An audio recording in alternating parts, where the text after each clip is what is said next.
I want to welcome you to this week's edition of Imagine Better. As Lee likes to say, I am grateful to be here and I'm glad to be here.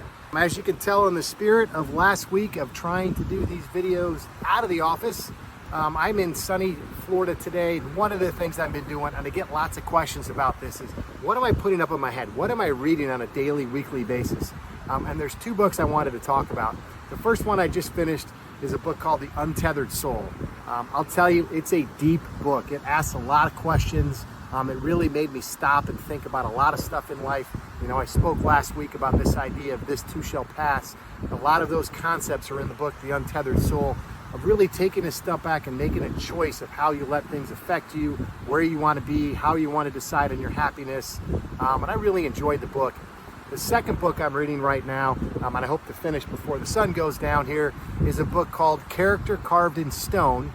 And for those of you that don't know, my second son, Finley, starts at West Point on July 1st. And part of their homework assignment before they show up for what's called Our Day on July 1st is to read this book called Character Carved in Stone. And it's a book about West Point and the 12 virtues that make up good leadership according to West Point.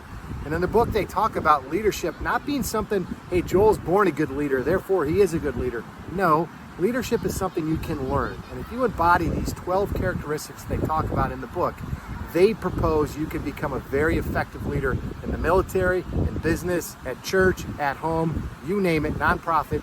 They feel like these 12 virtues are things that will make you a good leader. I'm about halfway through it now, and I really kind of inspired to think about those 12. So I might encourage you to pick up that book, Character Carved in Stone. But again, I think the idea here is we always got to be getting better and pushing ourselves outside our comfort zone, learning something new, challenging our way of thinking, challenging our belief system. I think books are a great way to do that. So over this Memorial Day weekend, I took the time to try and plow through a couple of books. And again, I'm hoping to get through the one before the sun goes down here. I hope there's something in this for you to learn or apply a lesson learned. To me, it's to lean into getting outside and learning and pushing myself outside my comfort zone and getting a little bit comfortable with being uncomfortable. But I really look forward, or I hope you imagine yourself better. I really look forward to catching you next week. Be Imagine Better. I look forward to talking to you then.